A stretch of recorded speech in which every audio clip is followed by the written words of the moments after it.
preview Qatar 2022 on BBC Sounds. This is BBC Radio 5 Live. England and Wales have both scrapped plans to wear One Love captain's armbands in support of LGBTQ plus rights at the World Cup in Qatar. Several other European teams have made the same decision after FIFA said it would be a bookable offence. Luke Tufts is a former manager of Leatherhead FC. He's openly gay. It's an utter disgrace. We've said that we're going to protest. It's something that we represent all of our communities, and this is something that's really important to us. A protest can't just be a protest until there's an inconvenience, and at the end of the day, it is just a yellow card. A powerful earthquake in the Indonesian province of West Java has killed more than 45 people. A government official says around 700 others have been treated for their injuries, some of them serious. A man's being questioned by police after two young children were killed in a fire at a flat in Nottingham in the early hours of yesterday. Our correspondent Joe Black has more. Two little girls, one aged 1 and one aged 3, died. Their mother, who is 28 years old, is in a critical condition in hospital. Now, the investigation that took place after this established that this fire was set deliberately, and late last night a 31-year-old man from Clifton was arrested on suspicion of murder and attempted murder. Health leaders in Scotland have held talks where they discussed a two-tier health service where wealthy people could have to pay for the treatment. The Scottish Health Secretary, Humza Yousaf, insists that the NHS will stay publicly owned and operated. In the past hour, Rishi Sunak told a conference in Birmingham that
we will charge you for it, dude. I can tell you that for sure. But luckily, by chance, we have a Vivo phone here with us on the screen. So come on, let's get this ready. Come on, dude. Come on, let's get this sorted.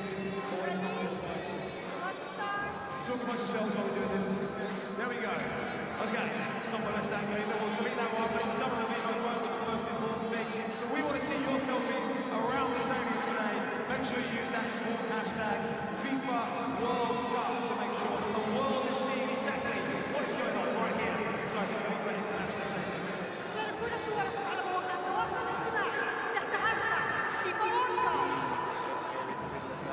Just really trying to focus on the game, frankly.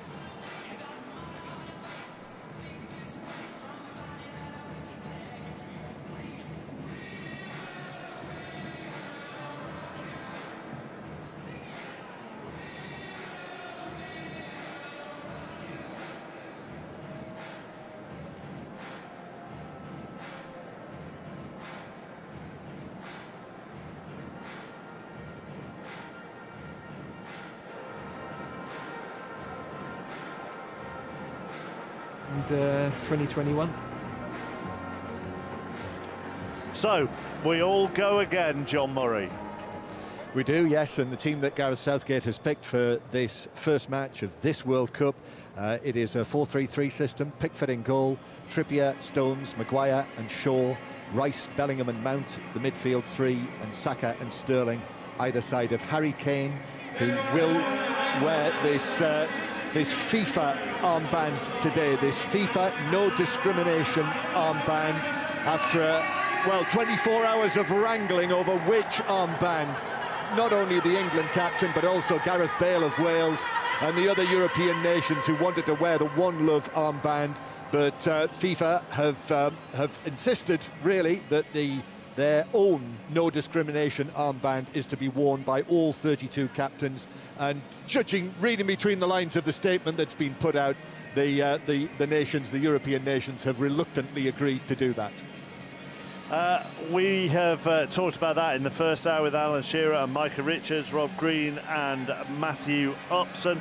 Since then, John gave the England team lots of reaction to that around 85058 at 5 Live Sport if you want to get in touch. John looks like a solid side. Interesting that Foden doesn't start, but I'm pleased for Bellingham. Harry, excited to see Mount, Rice and Bellingham in midfield today. And Lucy, Mount, Rice and Bellingham could be some midfield three. Jermaine Genius with us, part of the BBC TV commentary team from 1 o'clock.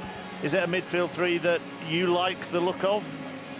Oh yeah, you've got three very good footballers in there. It's as simple as that. I think that there are other options that he could potentially use in games where he feels he's going to get more of the ball, I suppose.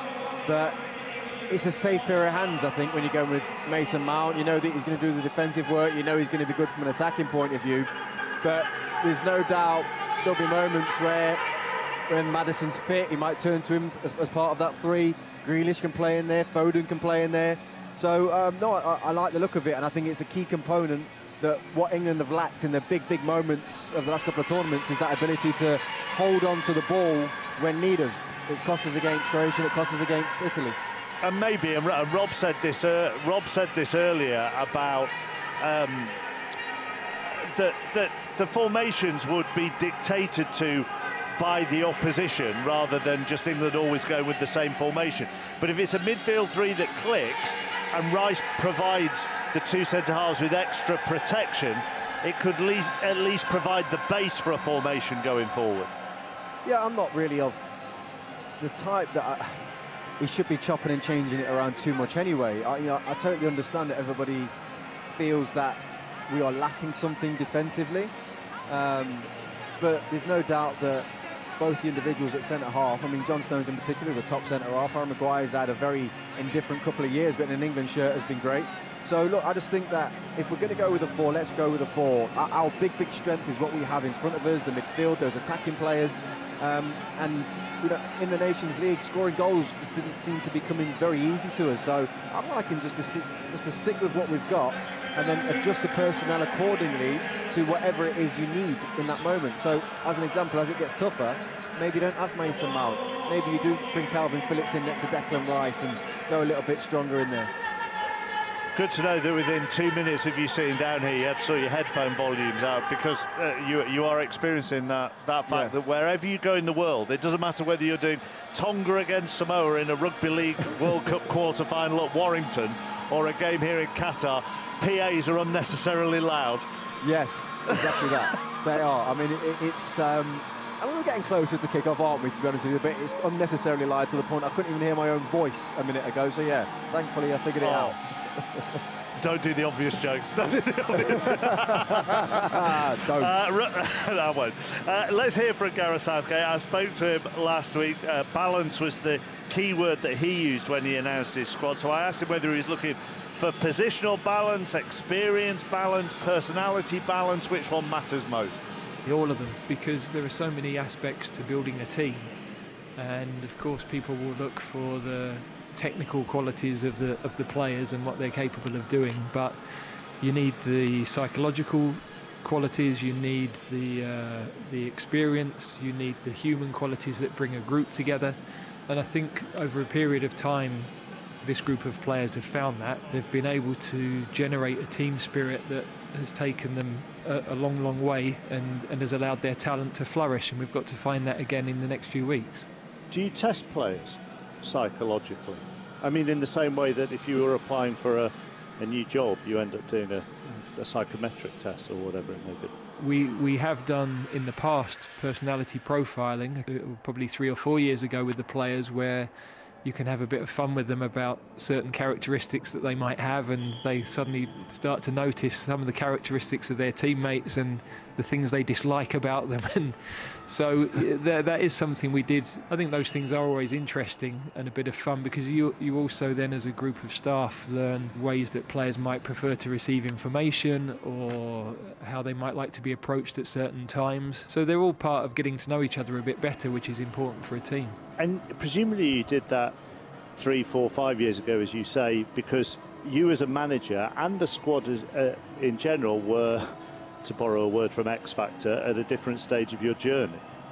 A team is always evolving, and a group of players, a group of staff, after every game is in a slightly different place. You've got players that have played well, you've got players that haven't been in the team, you're recovering from a draw, a win or a loss. Sort of psychological state of a team is constantly changing, and the motivations of individuals are constantly changing, and you've got to be aware of that when you're talking to the team about the next game and preparing them for the next challenge. Are you evolving?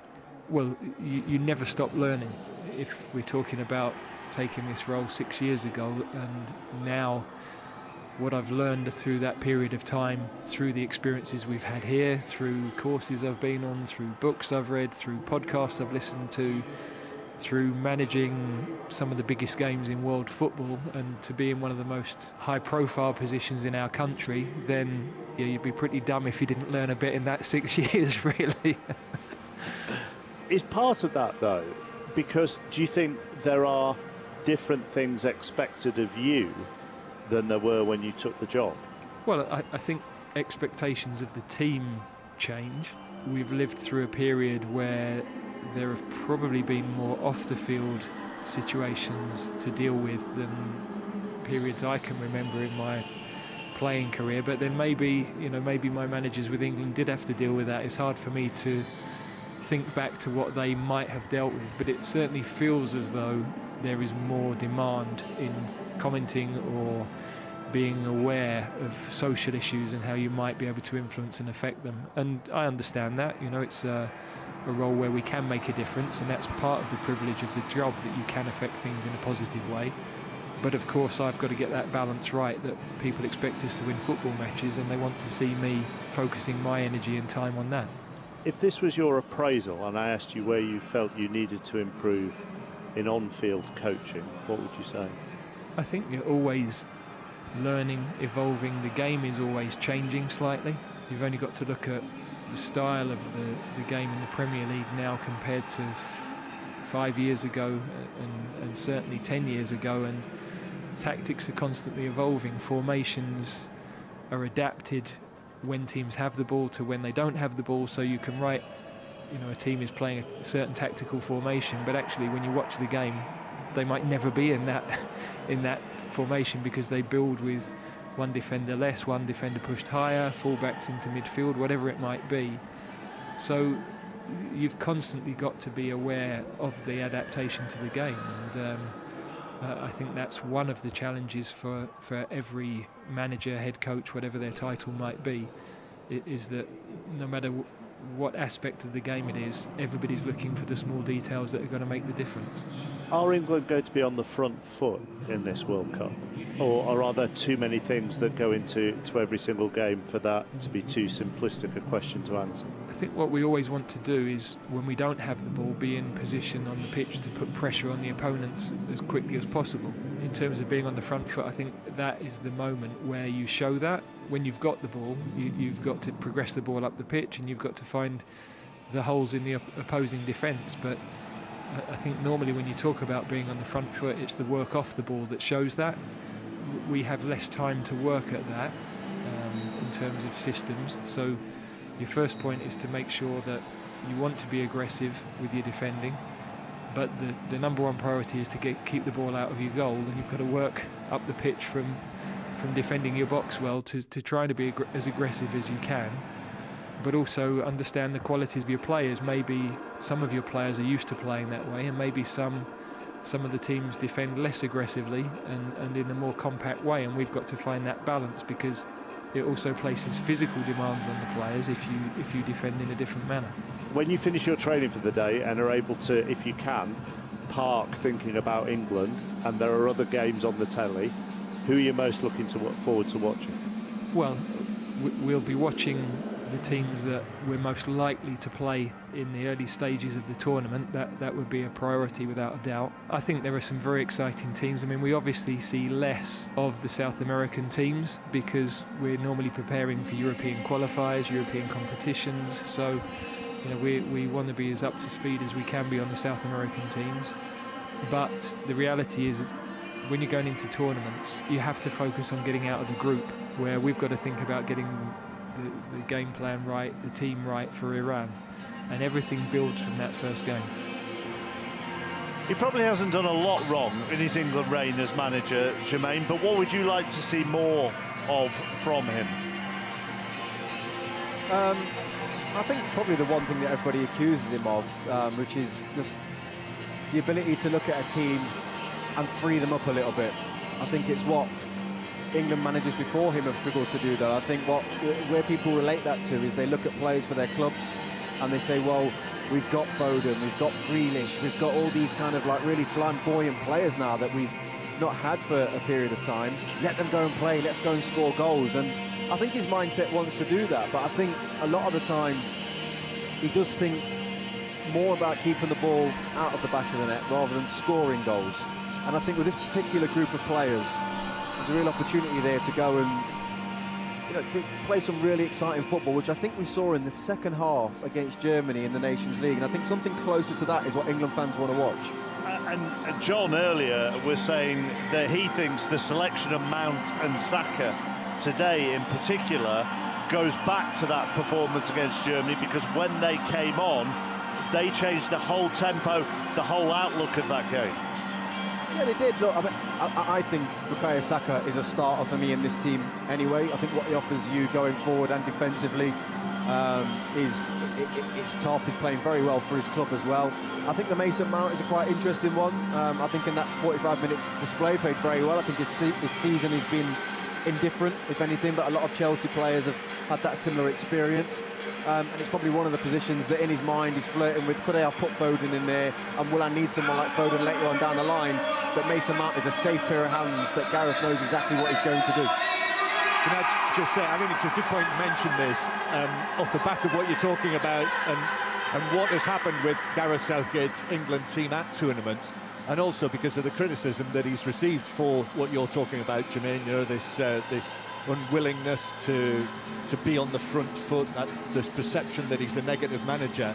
I really think it's important that people remember how they felt, England supporters I'm talking about, who support the national team, how they felt about what England have achieved, how they felt when this Southgate team managed to get itself to a semi-final in Russia.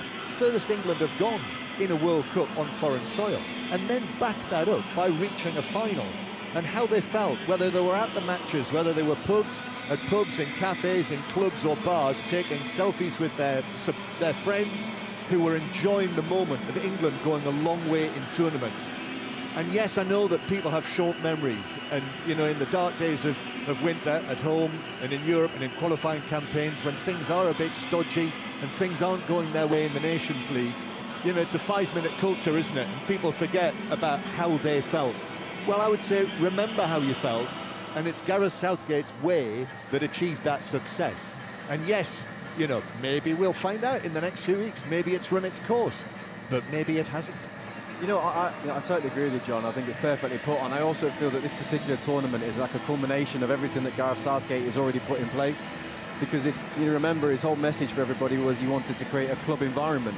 And one of the beautiful things about a club environment, because you're together each day and you're as a unit, you suffer the tougher moments and the better moments together. But because you have that continuity of the squad consistently, when those tough moments come or when the pressure's really on, you have that ability to bounce back because you drag your mate through it. I think when you have this more chopping and changing mentality of, he's in form, drag him in, he's in form, drag him in, it can go against you. So he's created the environment. The players have had their experiences and their moments, and this tournament is really going to show what they're about, because they've come into it under a little bit of pressure off the back of the Nations League. But I definitely feel like there's a group of players down there that have got so much togetherness that they can still do something special. And what it has been is a spectacularly successful exercise in lowering expectations. Jermaine,